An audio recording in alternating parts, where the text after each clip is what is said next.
Welcome to Silicon Bytes episode 29. And we start this episode with the so-called Russian presidential election.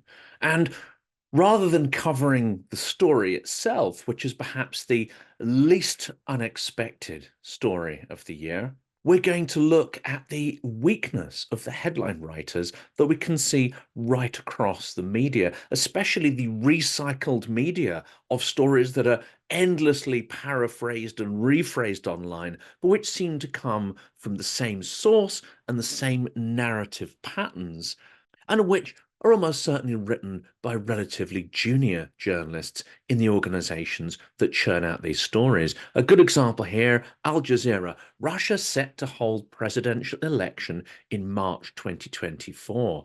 Vladimir Putin is widely expected to run again after constitutional reforms he orchestrated in 2020 to help extend his term. Well, what's the problem with this headline, you might be asking? It's because it imposes our framework of stories and reality onto the Russian reality. The headline and the way the article is written almost suggests there might be an element of chance there, an element of organic politics. And of course, nothing could be further from the truth. This is not an election, because an election implies that people have a choice about the outcome. There is no choice about the outcome. There's actually very little chance that the way people vote will actually be represented in the final figures. There's no level playing field.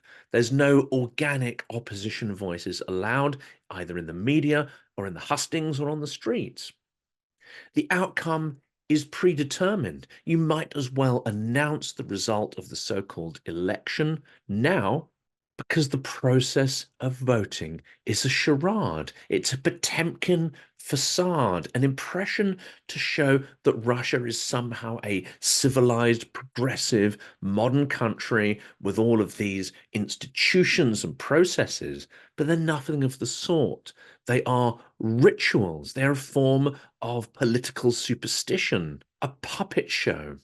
Putin is guaranteed to win. Putin would not let anyone or anything challenge his supremacy within this process, and there can be no doubt at all about the outcome. This is a presidential coronation, not an election. But there are other implications, other more interesting implications behind this so-called electoral process. And one of them is discussed in the Moscow Times. And this is that Russia greenlights the presidential election in the occupied territories.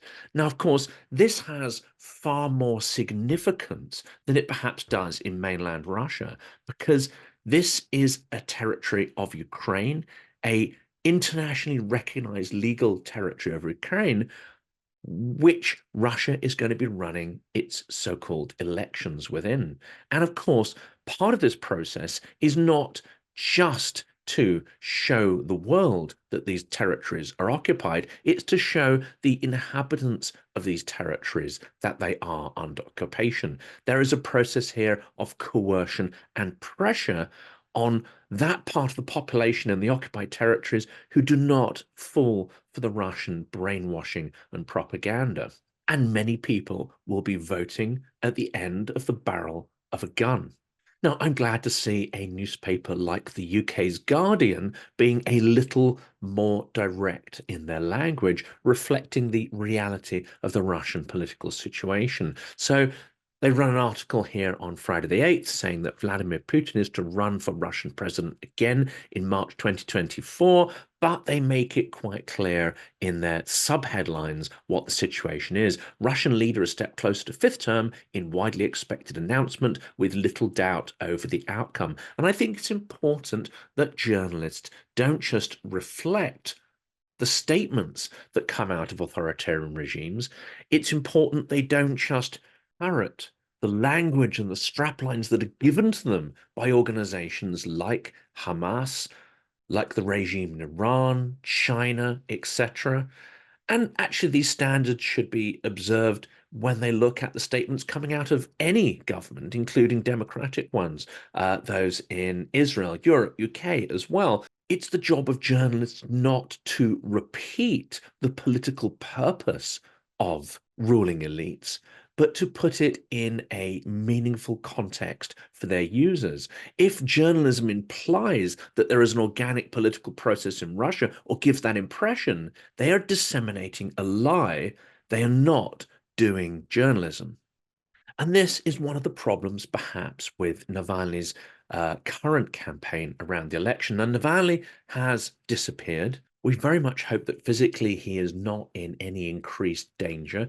We hope that he resurfaces soon and recognize that actually his move in returning to Russia was one of immense courage. However, his announced campaign to encourage people to vote for any other candidate other than Putin also creates a facade or a veneer of reality that doesn't reflect the actual situation in Russia.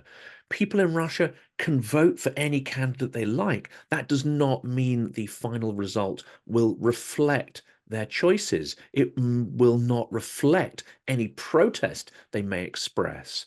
And therefore, encouraging some kind of participation lends legitimacy to the election process. In a state that has not just taken an authoritarian slide, it is now a full-blown dictatorship. There is no pretense at a hybrid informational regime. Putin's Russia is a Stalinist state, just the scale of killing isn't quite up there with Stalin's regime. To all other intents and purposes, many of the mechanisms of Stalinist Russia have resurfaced and are guiding politics and society.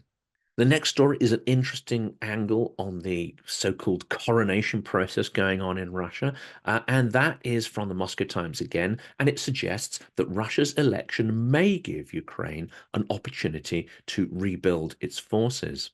As the third year of the war approaches, writes the Moscow Times, the Russian and Ukrainian armies are facing a common set of problems. The supply of volunteers willing to sign up to fight is drying up. Soldiers are tired of being on the front lines for so long. Female relatives are demanding a cap to the length of military service.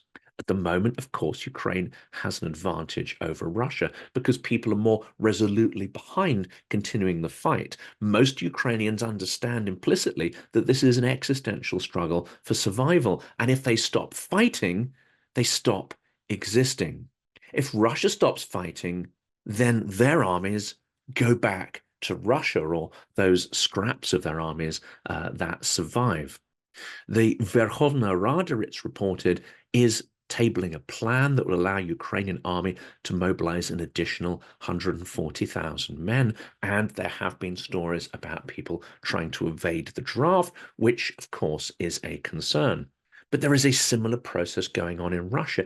It's been reported that Russia is seeking another 170,000 soldiers, an increase in its annual draft into the army. But there are also assessments that the Russian so-called election is being run perhaps earlier than expected because Putin desperately needs to widen conscription and potentially start drawing on the human resources of the main cities, St. Petersburg, Moscow, Ekaterinburg. These are things that he has really tried to hold off from, fearing that this might engender some form of political protest or pushback. At the moment, the proto-middle classes, the educated classes, those that are slightly wealthier in the main Russian cities, have been allowed to pretend the war doesn't exist, that it doesn't concern them, that they don't need to have a view on it. If the situation vis-a-vis mobilization were to change and the criteria for who gets drafted increase, we could see increasing pressure within the Russian system. Now, of course, Putin is going to want and has been putting in place, strengthening the secret services, the Siloviki, his ability to spy on, coerce, and, if necessary, make people disappear at the first signs of resistance. So if the draft increases, you can guarantee that preceding that will have been months and months of work tightening up on the authoritarian infrastructure of the Russian system and, of course, tightening up on the propagandistic media. And the election also leads into Putin's end of year press conference. This is being widely covered as we speak because it is still going on. Moscow Times and others are doing live coverage. Many people who you may be following on X or Twitter, if you are still on that platform, are giving sort of hot takes on what's being said. We're not going to do that here because it's still unfolding. But some of the early phrases that have come out of that show that the rampant sycophancy, this festival of brown nosing, is following the format that it has done in previous years. Putin is not being asked difficult or challenging questions. They will not allow that to go out on media. But what is interesting, and maybe this is incompetence, maybe this is intentional, there are questions coming through via SMS, email, social media, and so on that are flashing up on a screen behind Putin. And here's one that perhaps slipped through the net. Maybe those who are moderating it didn't realize the sort of irony implicit in this phrase. The phrase that popped up behind Putin's head on the big screen says, "Why is your reality different from ours?"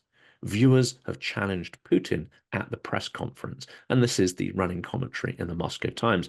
That is a fantastic question. Почему ваша реальность расходится с нашей действительностью? And there is so much implicit in this phrase, implicit criticism, and also it gets to the heart of Russia's Potemkin facade system, this veneer of legality, the process, the ritual that make it look like a sophisticated modern state. Whereas behind the scenes, it has possibly even less sophistication than a Viking raiding party from the Dark Ages. But what if you are a Russian, an activist, someone who is politically aware and who is trying to push ahead with certain issues, including, for example, environmental issues? Well, this is where we have a real throwback to Stalin's Russia. And again, this is a story from the Moscow Times. The Urban Madman, it's called. Russia's environmental activists who are targeted with Soviet-style punitive psychiatry. Because if you exist in such a system, such an artificial system of puppet, invented fake politics, fake news, fake anchors, fake civil society, and if you see through some or all of this, not only can it feel like in some ways you are mad, the state will treat you as such as well. And here is a story. I'm not going to read the whole lot, of course, but this is a story from Olga Kuzmina, an environmental human rights and anti-corruption activist who underwent a psychiatric evaluation in July 2022 as a result of her political activism. Now, she is still being treated, inverted commas, and could face even more frightening ordeals of forced psychiatric treatment. Anyone who has read stories of Solzhenitsyn and others will know that this is a classic Soviet technique to deal with dissidents. But I will read out a short paragraph here. 3 guys from the staff attacked me and started pulling off my clothes, just like that. They told me to step on the scales. I said that I refused medical intervention, and they started tearing my clothes off, injuring me, hitting me several times, threatening they would put me in a straitjacket and inject me with something. And there are more horrific details within this article. You can find a link in the description of the video. What we have in Russia is not simply an authoritarian regime. We have a regime that has no rules, where there is complete impunity by law enforcement to do whatever they like to whomever they like. So whether you are beaten, made to disappear, locked up, isn't necessarily in proportion to what you've done or what you've said. It might be completely arbitrary. One person who's more outspoken may receive less punishment than somebody who makes a trifling offense. And it's this kind of randomness of terror and injustice that exactly mirrors the functioning of Stalin's communist state in the 1930s. And in fact, I was at an interesting event this week where a Russian political expert has termed the emergent philosophy, the emergent ideology of the Russian state as national Bolshevism, a perverted hybrid between National Socialism, Nazi Party, and communism, Bolshevik communism. This is a truly fierce mashup and a terrifying one, especially if you are still resident in Russia. Now, there have been a considerable number of events this week dedicated to trying to unlock support for Ukraine. We'll come to some of those in a minute. Not all of them, of course, as we know, are yet successful. There is still hope that considerable funds will be unlocked to support Ukraine in its struggle for independence, freedom, and justice. But it is being beset by partisan politics. And of course, Russia is doing its best to try and influence various actors and players that will slow down the provision of funds and military support to Ukraine, including using Hungary, Austria, Serbia, Slovakia, and other such states. We'll come to that in a minute. But why is it still vital that Ukraine gets the munitions it needs? And the story from the Kyiv Independent makes it absolutely clear. And this is a quote taken from Putin's address to the Constitutional Court judges that took place on December the 12th. Putin, there will be peace only when Russia achieves its goals.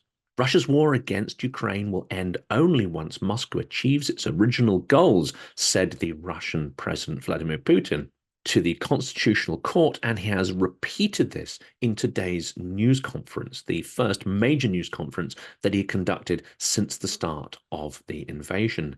There will be peace when we achieve our goals, Putin said. They haven't changed. Denazification of Ukraine, the demilitarization of Ukraine. What this means is the domination of Ukraine, the destruction of Ukraine, the annihilation of Ukraine. And if you doubt that, we are going at the end of this video to show some of these statements of the propagandists who are repeating and amplifying the Kremlin's policies.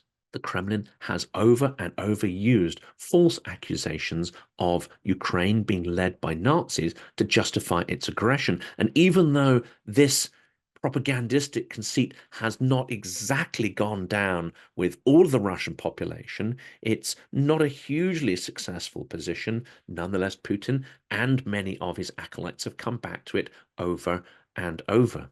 Asked whether Russia plans a new wave of mobilization, Putin responded there is no need for such a step at the moment. Of course, he's not going to announce that before the election. However, if he wants to achieve these goals, not simply of overrunning Ukraine, but even of taking Odessa, Mykolaiv, and the southern Black Sea coastline, which may be part of his limited objectives before seeking an end to the war, he's going to need considerably more troops, ammunition, equipment to be able to achieve those goals.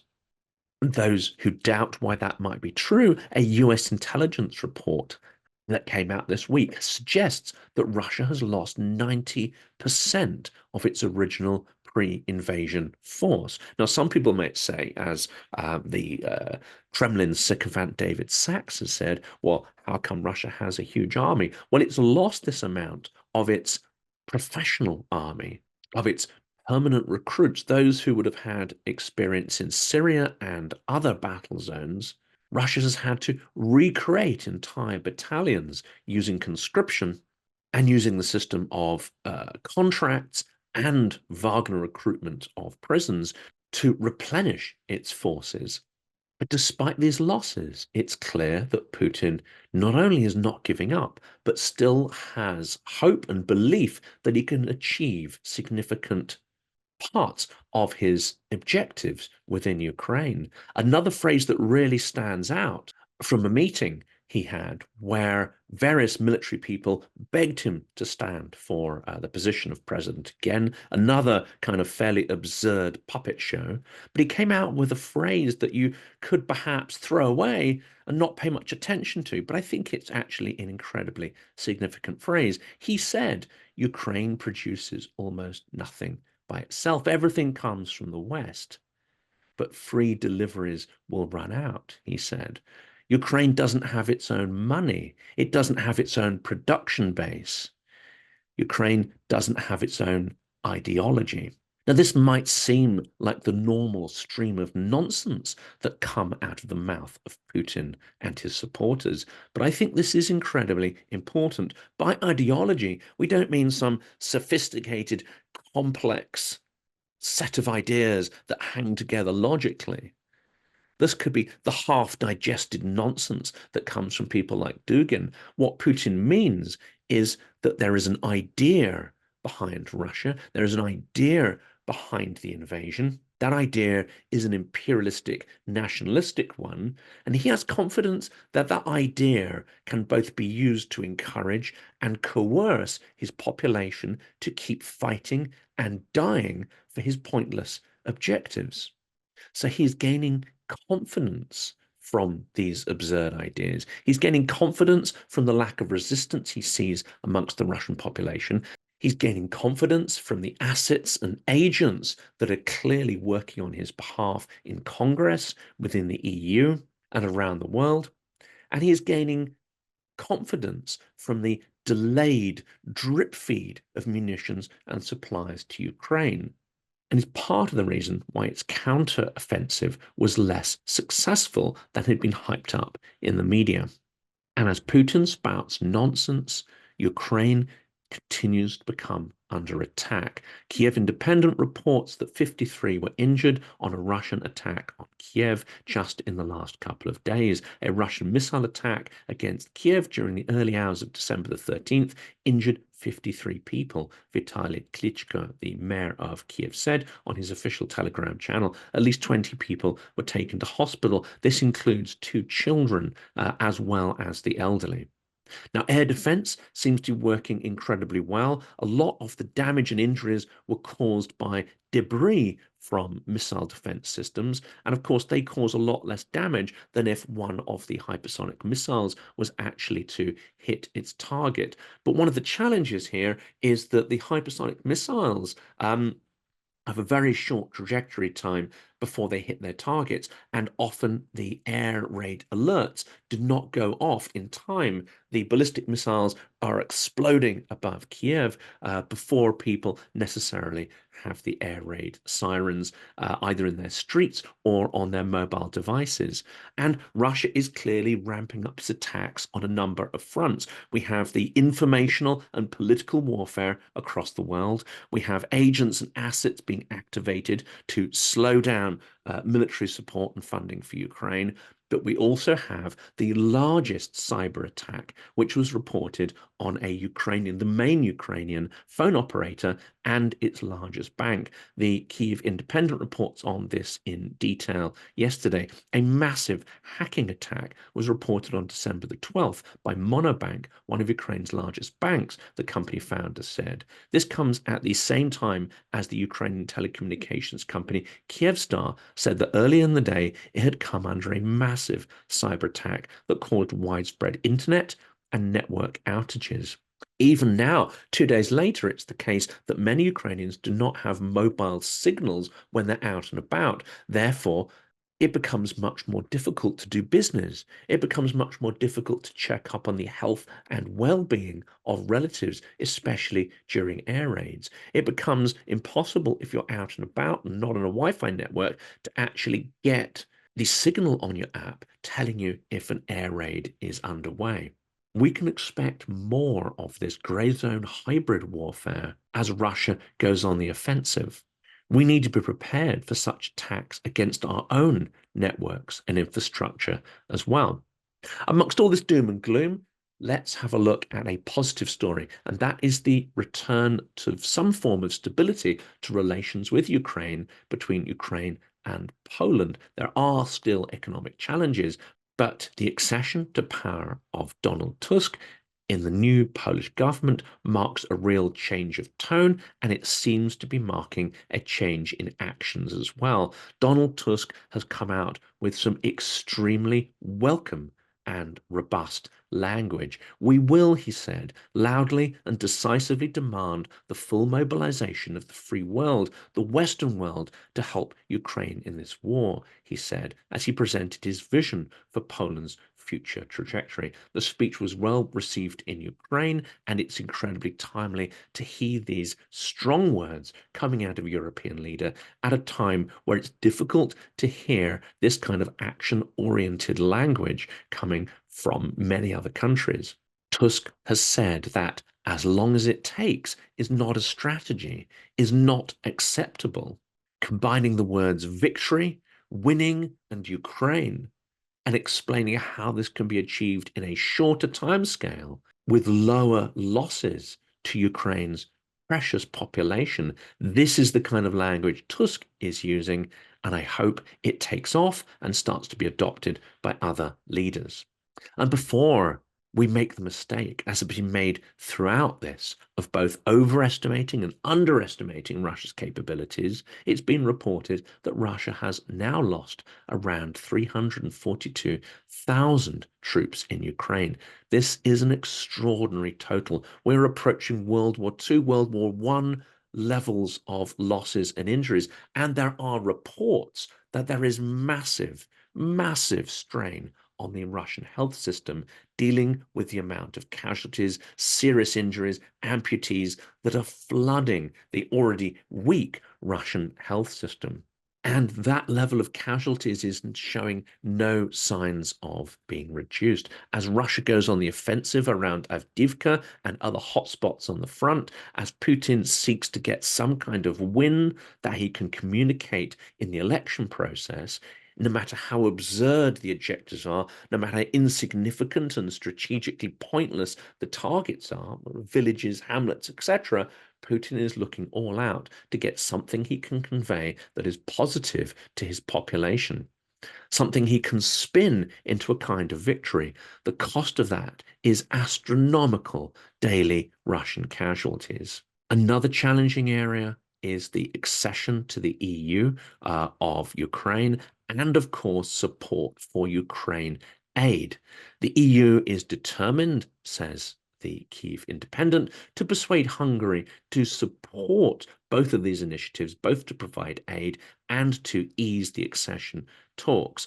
But the challenge here is that all 26 European Union members are required to vote positively, not just for accession as a block process, but every stage of accession and every part of the aid package needs to have this unanimous voting support. And as we know, Hungary has been raising objection after objection after objection, and it is still blocking the process of Sweden's accession to NATO in a similar fashion.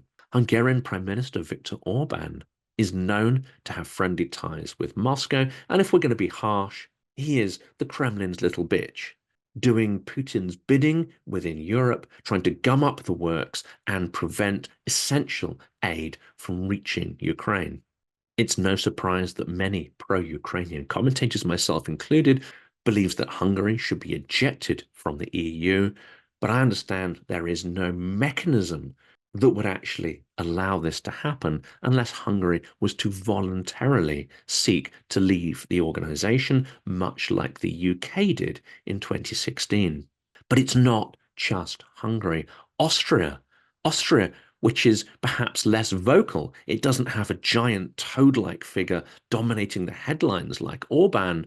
Austria, however, is just as objectionable and just as much an obstacle to progress, support for Ukraine. Here's an article from the Kyiv Independent: Austria posing an obstacle to EU's 12th Russian sanctions package. Austria has reservations about the EU package of sanctions against Russia and is preventing them from being officially approved. EU officials reportedly told the press agency, the Austrian press agency, on December 13th.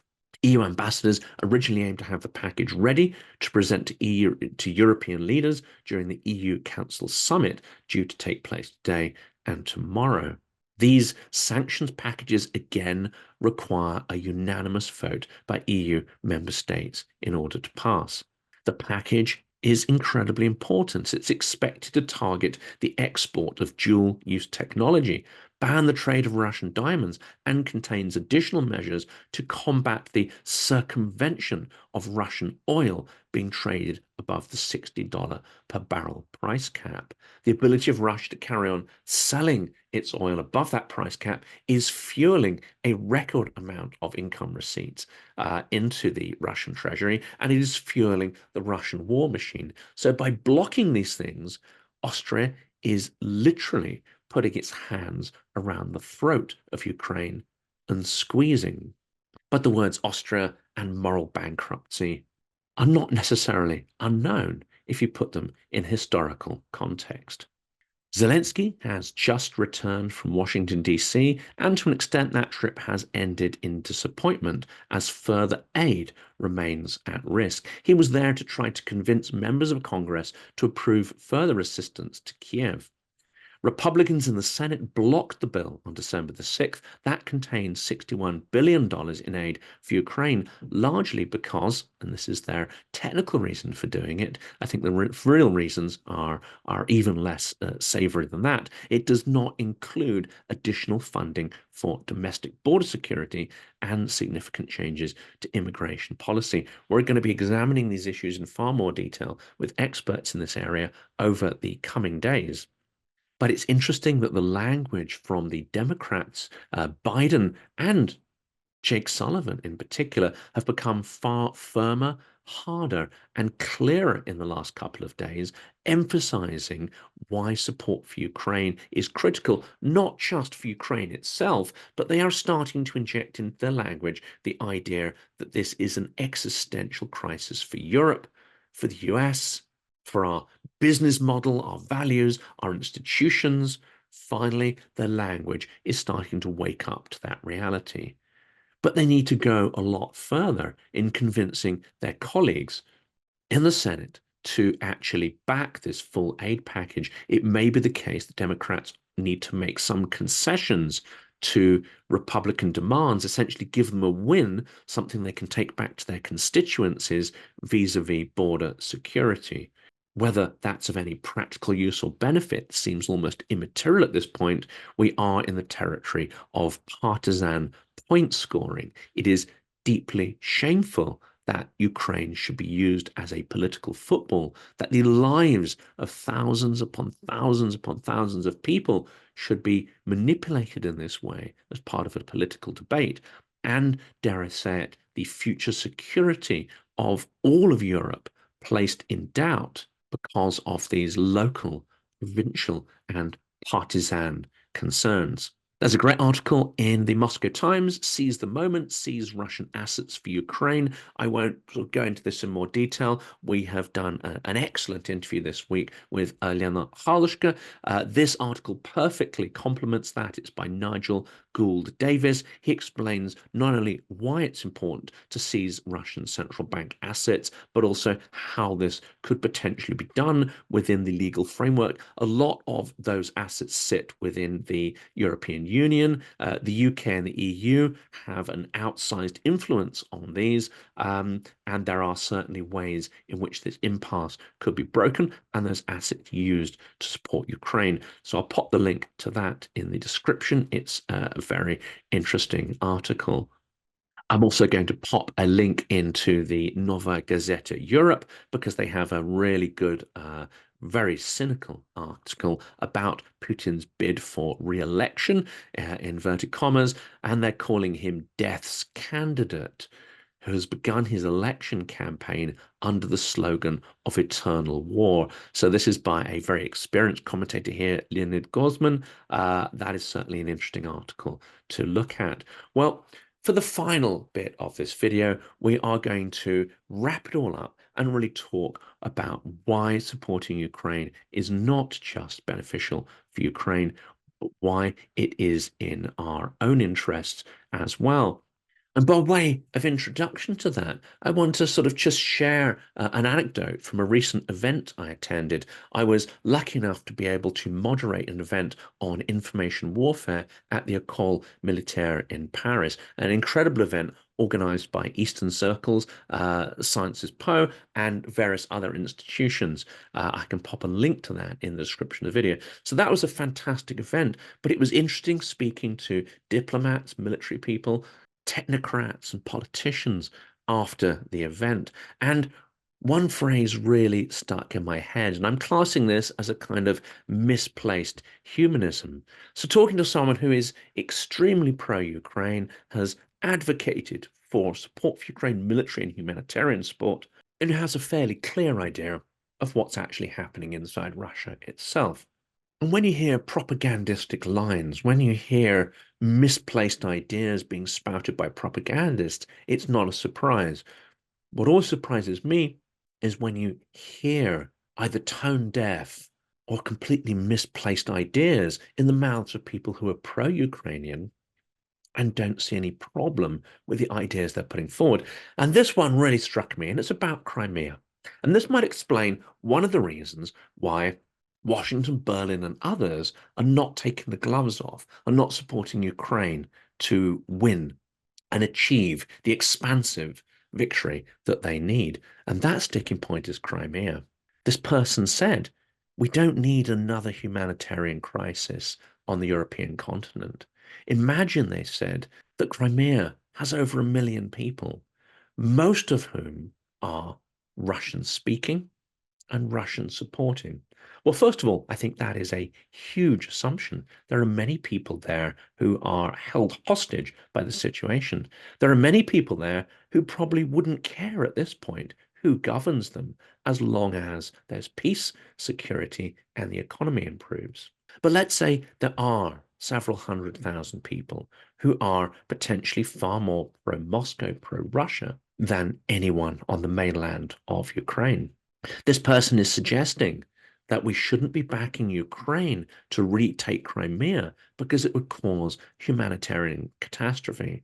Because by taking Crimea, you would have to sever the Kerch Bridge and you would have to sever the rail and road routes that are going through the mainland through occupied territories near Mariupol and others. You would have to sever both of those transport arteries in order to starve Crimea of resources and give Ukraine a chance to retake them. So they say this would prompt a humanitarian crisis. We cannot support Ukraine to do that. And that sounds superficially reasonable until you think about the implications of that. Russia has displaced hundreds of thousands of people from Crimea. Tatars, Ukrainians have been persecuted. They fled since 2014.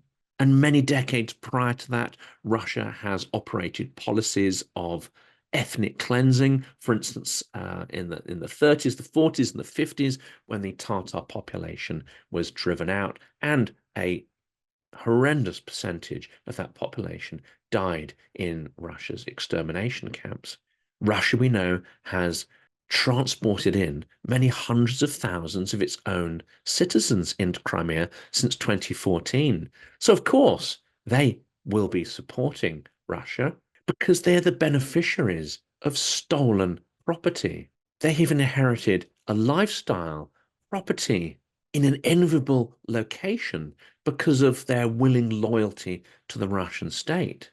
But that does not make it legally their property and legally their lifestyle and their territory.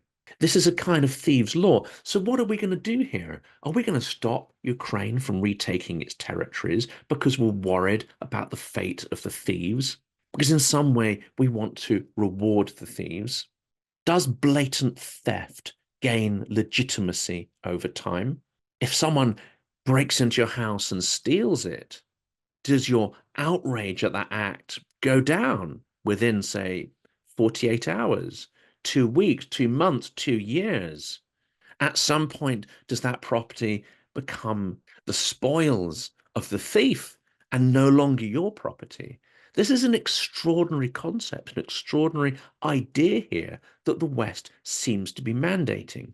There's also the fear that these people will fight for their ill-gotten gains, will fight for that territory where they currently inhabit. Now, anyone who knows Russians will know that this is not the case. Many will flee, many will run because they are absolutely aware that what they've got is not something they've earned.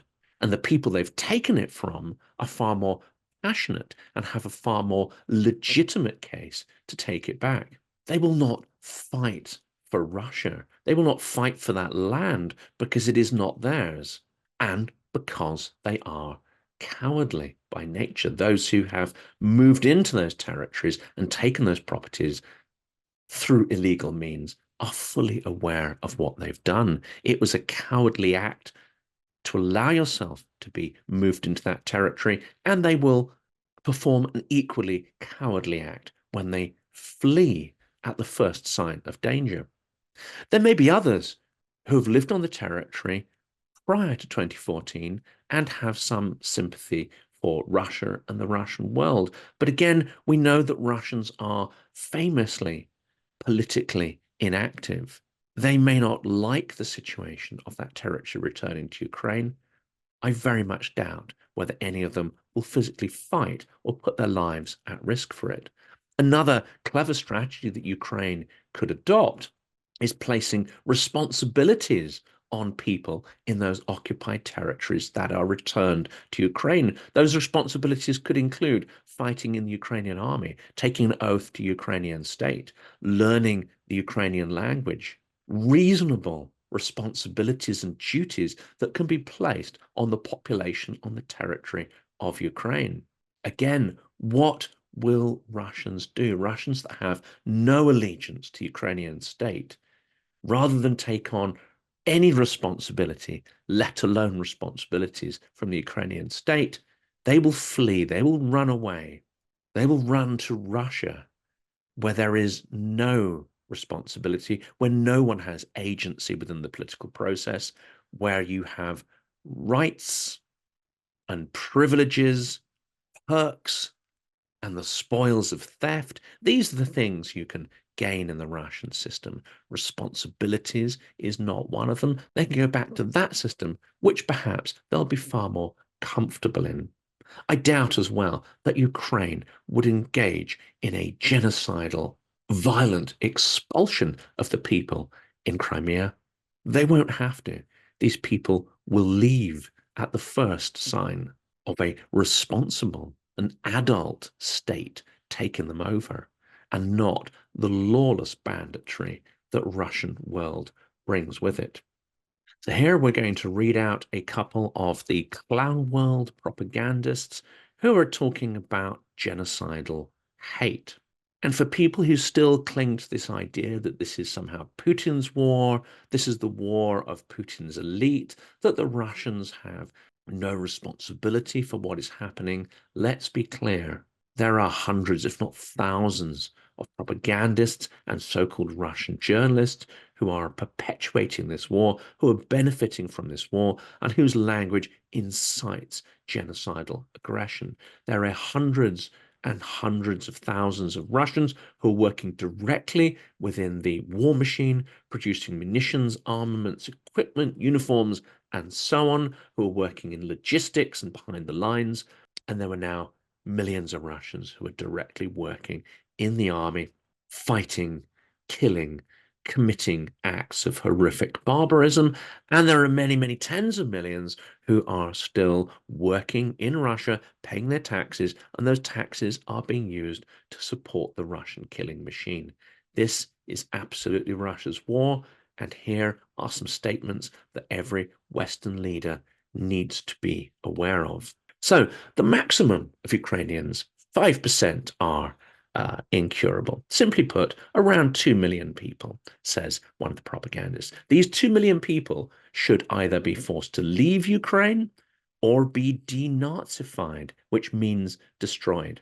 Another spokesman here says these are Russian people possessed by the devil. We are coming to convince them not to kill them, but if you don't want us to change your minds, then we will kill you.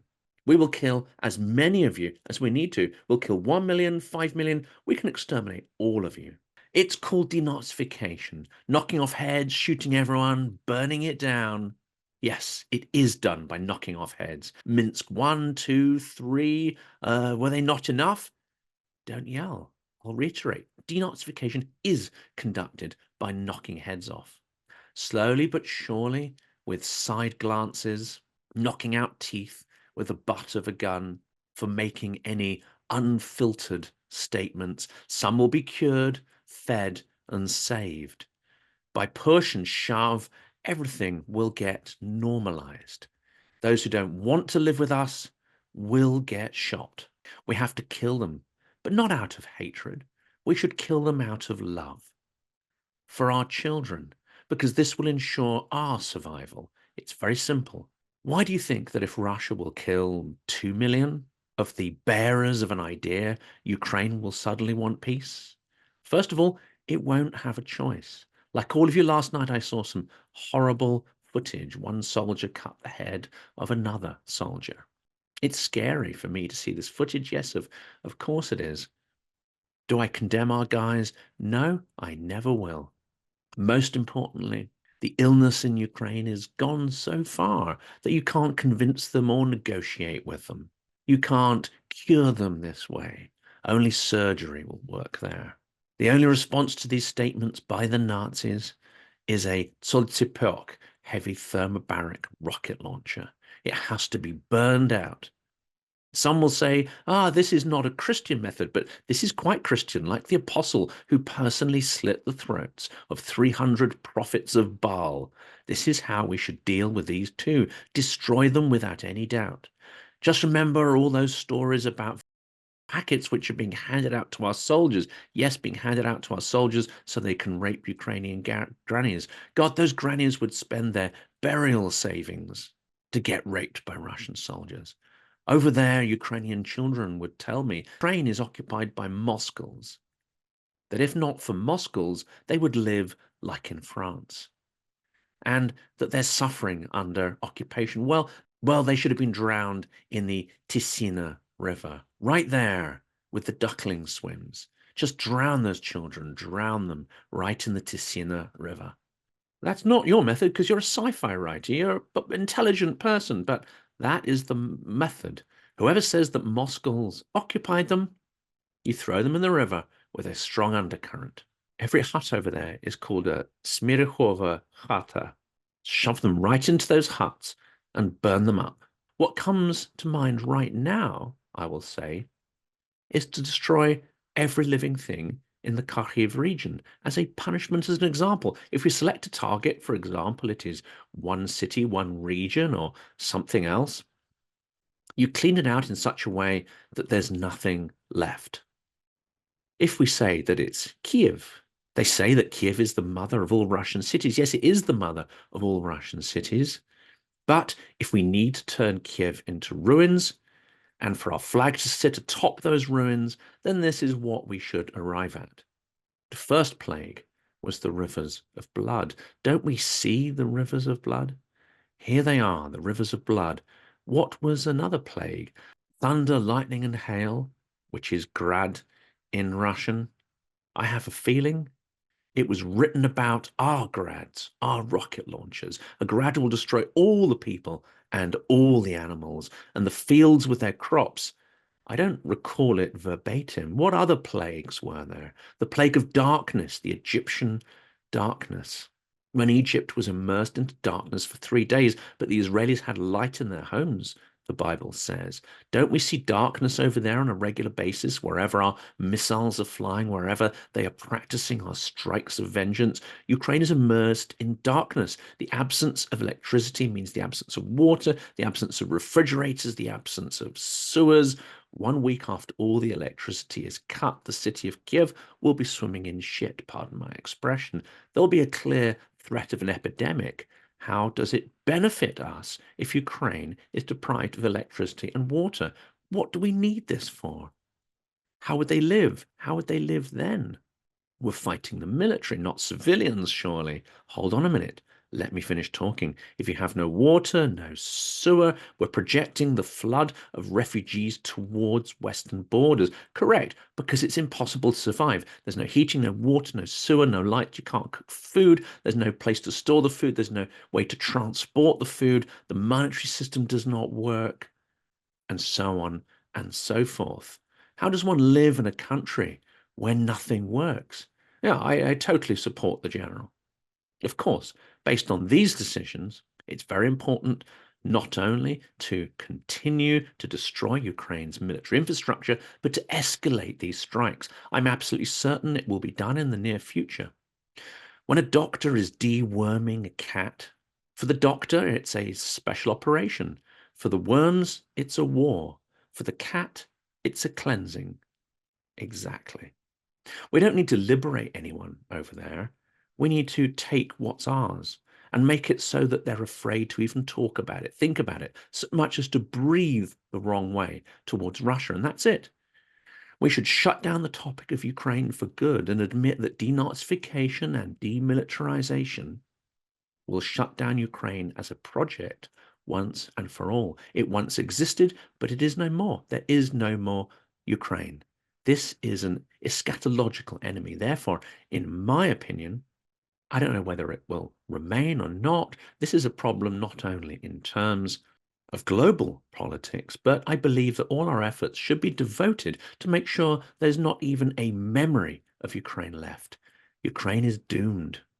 It is an amazing place with an amazing fate, like a sinkhole that leads to hell, where history walks in circles. The historical circle is of a small diameter. It's a ruin that repeats time and time again. Fiery whirlwinds keep rolling through this land, leaving nothing in their wake, practically every 100 years. What Ukraine will come to in either case is ruin.